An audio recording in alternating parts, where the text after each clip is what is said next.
नूरे रमज़ान, नूरे रमज़ान। रोज़े के उखरवी फ़ायदे क्या हैं वो तो एक अलग बात है, रोज़े के सेहत को क्या फ़ायदे होते हैं अगर वही आप लोग को पता चल जाए तो मैं कहता हूँ वही चीज़ ऐसी है जो इंसान से रोज़े रखवा दे। भूखा रहना सेहत के लिए इंतहाई मुफीद है। पहली बात याद रखो, भूखा रहने से सेहत को कोई नुकसान नहीं होता, कोई नुकसान नहीं। वक्ती नुकसान को नुकसान नहीं कहते हैं। देखो, जब आप एक्सरसाइज करते हो, सुबह सुबह उठ के जॉगिंग करते हो, वक्ती नुकसान तो उसमें भी आपकी एनर्जी यूटिलाइज हो गई, आप थक गए, पसीना निकला, थकावट, सांस फूल गया, थोड़ी देर तक आपसे हिला भी नहीं जाएगा, ये नुकसान नहीं है। क्यों? ये वक्ती नुकसान है जो आपको आगे बड़े बड़े नुकसानात से बचा रहा है। होता है कि नहीं होता? तभी डॉक्टर कहते हैं एक्सरसाइज करो, ये करो, वो करो, हिलो जुलो। आप कहो यार मैं नीचे पड़ा हुआ हूं तो मेरी एनर्जी क्या हो रही है? स्टोर हो रही है। ठीक है, क्या करना है स्टोर करके? भाई एनर्जी को यूटिलाइज करो। तो हमारी एनर्जी यूटिलाइज होने के बहुत सारे तरीके हैं, एनर्जी सर्व होने के बहुत सारे, वो सारे तरीके सेहत के लिए जरूरी हैं। मसलन एनर्जी को सर्व करने का, देखो इसकी मैं मिसाल देता हूं। दरिया में पुराना पानी निकलता है तो नया पानी, बोल लो यार, आएगा ना? अगर दरिया में पानी खड़ा रहे कि पानी स्टोर है, दरिया ताकतवर हो, नहीं होगा, सड़ जाएगा, कीड़े पड़ जाएंगे। पानी निकलेगा, पुराना पानी कुएं से पुराना निकलेगा तो नया पानी आएगा, कुआं भरा रहेगा। कुआं खाली जब होगा जब पुराना निकल रहा है और नए पानी की जगह नहीं है, ये पीछे नया पानी खत्म हो गया है। तो हमारी जो एनर्जी है ना, ये दरिया के पानी की तरह है, ये सर्व होती रहेगी, यूटिलाइज होती रहेगी और नई खुराक जिस्म में जाती रहेगी। तो ये दरिया की तरह हमारा ब्लड क्या करेगा? सर्कुलेट करता रहेगा और ताज़ा होता रहेगा। तो मेरा एक बयान था ना कि जो ख़वातीन नस्ल रोकती हैं उनकी सेहत ख़राब हो जाती है, उसमें भी मैंने ये बात समझाई है कि नस्ल जब बढ़ती है और खुराक सही मिलती रहे औरत को, तो वो ब्लड जो है ना नया ताज़ा बनता है, दोबारा से वो फ्रेश हो जाती है और उनकी सेहत ज़्यादा अच्छी होती है बनिस्बत उन ख़वातीन की जो बच्चों की पैदाइश को रोक लेती हैं, वो जल्दी बूढ़ी हो जाती हैं। लेकिन ये ज़रूरी है कि खुराक प्रॉपर मिलती रहे, इसलिए कि आप कुएं से पानी तो खींच के निकाल रहे हैं, नया पानी ज़मीन में है ही नहीं, फिर तो वो ख़त्म हो जाएगा। वर्जिश करने वाला आदमी खाता है नहीं और वर्जिश करता रहता है, वो तो सूख के, या किसी खातून के बच्चों की विलादत तो हो रही है मगर प्रॉपर खुराक नहीं मिल रही, मिल भी रही है तो गलत नाकिस खुराक मिल रही है। उसको खजूर और दूध, जो एक मैं अक्सर मिसाल देता हूँ, बताता रहता हूँ, भाई खजूर और दूध जो है ना ये अपनी खुराक का हिस्सा बना लें, बच्चों का भी, ख़वातीन का भी। ख़ास तौर पे जो ख़वातीन बच्चों को फीड करा रही हैं या जो प्रेगनेंसी है जिनको, खजूर और दूध इस किस्म की चीज़ें खानी चाहिए। नबी सल्लल्लाहु अलैहि वसल्लम ने खजूर को पाकीज़ा फल करार दिया है। पाकीज़ा का मतलब क्या है? ये बादी नहीं है, इससे ख़राब खून पैदा नहीं होता, अच्छा साले खून पैदा होता है इससे, पैगंबरों की खुराक है। तो अब मैं ये अर्ज़ कर रहा था कि हमारी एनर्जी जो सर्व होती है उसके बहुत सारे अल्लाह ने तरीक़े रखे हैं जो सारे ज़रूरी हैं। एक तरीक़ा ये कि आप वर्जिश करें, उससे एनर्जी। एक तरीक़ा ये जिस्म से पसीना निकले। एक तरीक़ा ये है कि आप जो है औरत के लिए जैसे बच्चे को फीड कराए, उससे भी एनर्जी सर्व होती है उसकी। निकाह के बाद इंसान की एनर्जी ज़्यादा खर्च होती है। तो ये सारे तरीक़े, इस तरह हिजामा जो कराया जाता है, खून निकाला जाता है, इससे भी आपकी सेहत, भाई आप वैसे किसी को खून दें, सब डॉक्टर कहते हैं खून देने से सेहत ख़राब नहीं होती, बल्कि मैं ऐसे लोगों को जानता हूँ हर 6 महीने में खून दे रहे हैं और 10 साल से उनको कोई बीमारी नहीं हुई है, हर 6 महीने में खून दे देते हैं वो, क्योंकि पुराना खून निकलता है, नया बनता है, तो बीमारियों को डेरा जमाने का मौका मिलता ही नहीं है। इसी तरह याद रखें कि कुछ वक्त के लिए सप्लाई को रोक लेना, खुराक की सप्लाई को रोक लेना, ताकि मैदा जो है ना, मैदा और हमारी बॉडी, वो जितने हमारे जिस्म में फासिद मादे हैं उनको इस्तेमाल करके काम में ले आए, कचरा जल जाए, समझ आई? ताकि बीमारी के जितने इम्कानात थे वो सारे इम्कानात क्या हो जाए? ख़त्म हो जाएं। तो ये भी हमारी सेहत के लिए इतना ही ज़रूरी जितना एक्सरसाइज करना ज़रूरी है। उफ, कैसे समझाएं यार। देखो, हम जब कई हफ्तों भूखे रहते हैं ना, कई हफ्तों तो क्या होता है, हम जब खा रहे हैं, पराठे भी खा रहे हैं और पता नहीं क्या क्या खा रहे हैं, जायदादें भी खा रहे हैं, बहन की विरासत भी खा रहे हैं, बीवी का मेहर भी खा लिया, रिश्वत भी खा ली और क्या क्या खा लिया। अब वो तमाम चीज़ें हमारी एक्सरसाइज से यूटिलाइज नहीं होती। ये गलत फहमी है, एक्सरसाइज हर चीज़ का आखिरी हल नहीं है, फिर भी वो कहीं ना कहीं कोने खांचों में रह जाते हैं। अब मैं देखो मेडिकल साइंस की ज़बान नहीं इस्तेमाल करूंगा क्योंकि मैं डॉक्टर नहीं हूं। बाल लोग कहते हैं डॉक्टरों की जगह आके ना बड़े फंटरगिरी कर रहे हैं, इनको क्या पता।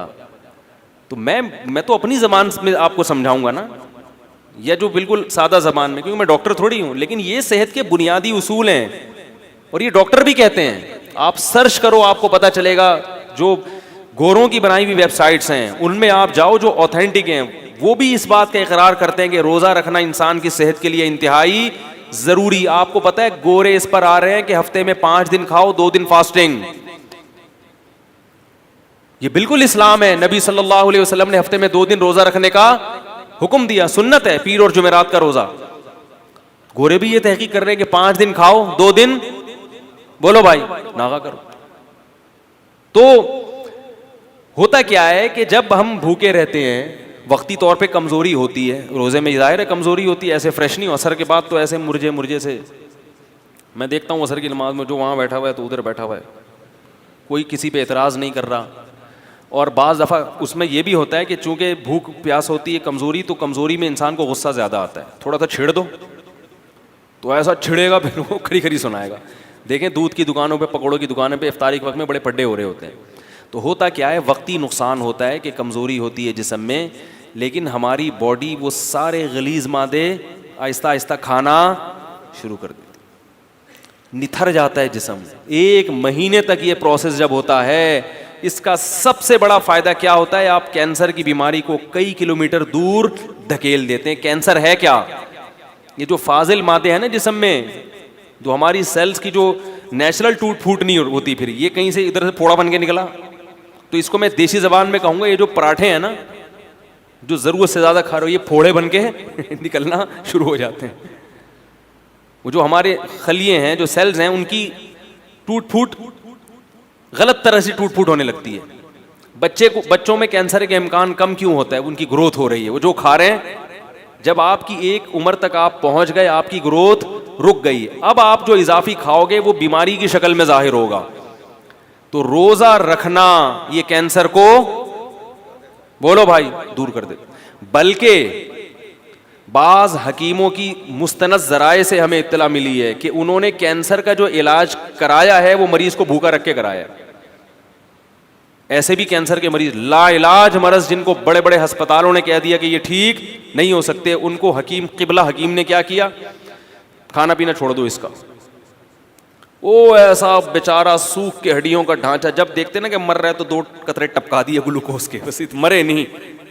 उससे क्या फायदा हुआ है कि वो जो कैंसर के जरासीम थे ना, वो भी आहिस्ता आहिस्ता, भाई उनको भी तो ये पराठों से ही वो भी तो यही बर्गर पिज़्ज़ा जा रहा है ना, वो भी तो यही खाते हैं, उनको भी खुराक, बोलो भाई, नहीं मिली, वो भी कमज़ोर होके मर गए। और जब देखा है कि किबला हकीम ने कि ये बिल्कुल मर गए हैं, अब उसको खिलाना शुरू कर दिया। ये इलाज हुआ करता था पहले ज़माने में कैंसर का, लेकिन ये बड़ा ख़तरनाक है, इसमें हजरत जी भी टहल सकते हैं जरासीम के साथ। खुद ये जो इतना बड़ा जरसूम है ये भी चला गया दुनिया से, लेकिन इस तरह कई लोगों का इलाज हुआ है।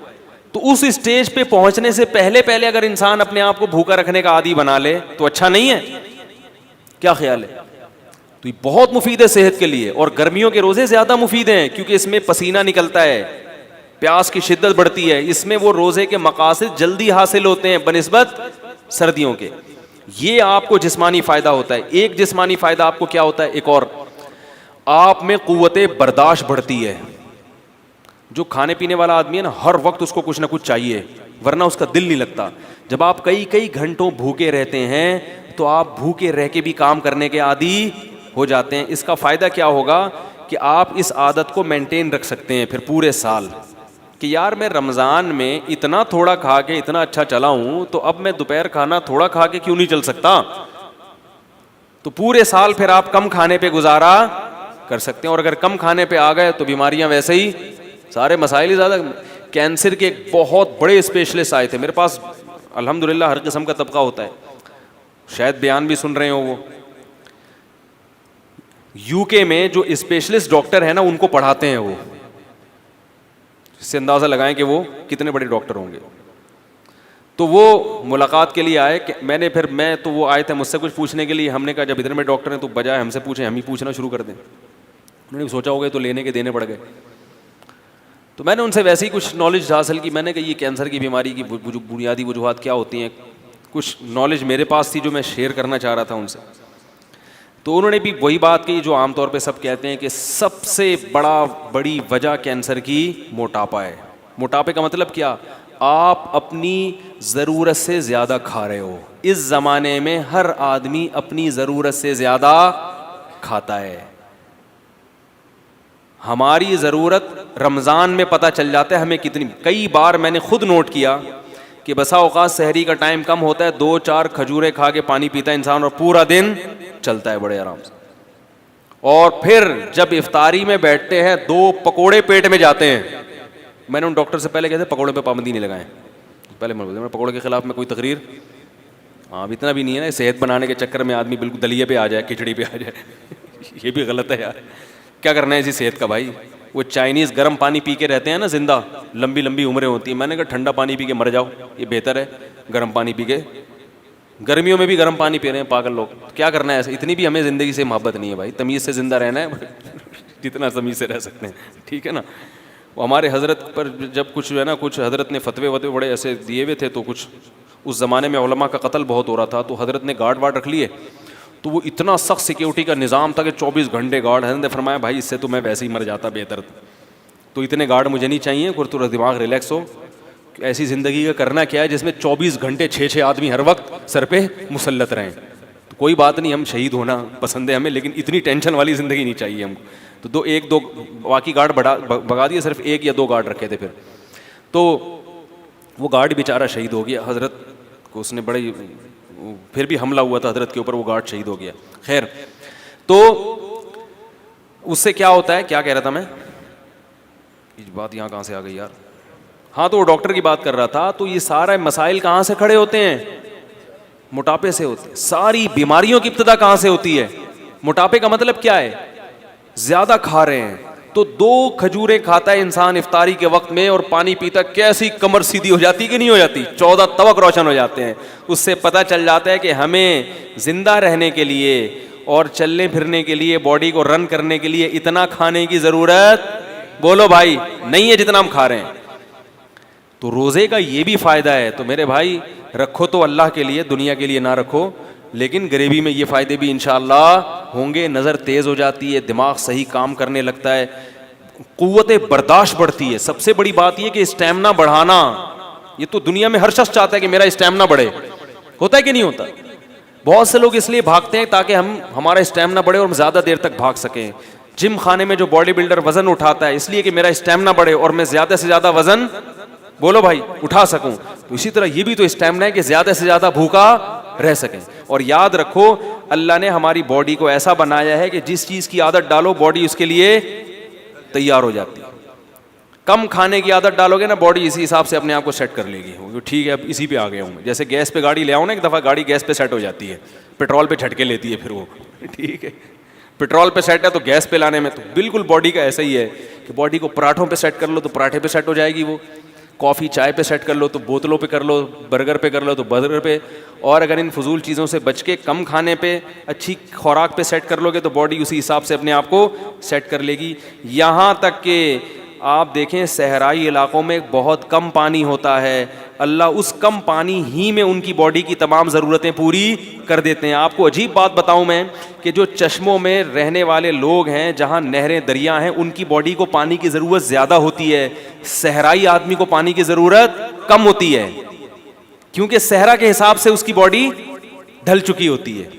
सहराई परिंदों को पानी कम चाहिए और चश्मों दरियाओं में रहने वाले परिंदों को पानी, अल्लाह ने ऐसा फ्लेक्सिबिलिटी रखी है ना इंसान के जिस्म में, वो उसी हिसाब। तो रोज़े में हम उसी हिसाब से चलेंगे, बॉडी उसी हिसाब से अपने आप को सेट कर लेगी, बशर्ते कि ईद पे आके उसको बेड़ा गर्क ना करें। समझ आ रही है बात। तो इसलिए ये सारी बात इस तरफ चली गई सेहत पर। तो भाई दिल जमी के साथ रोज़े रखें और तरावी की नमाज भी तसल्ली के साथ पढ़ें।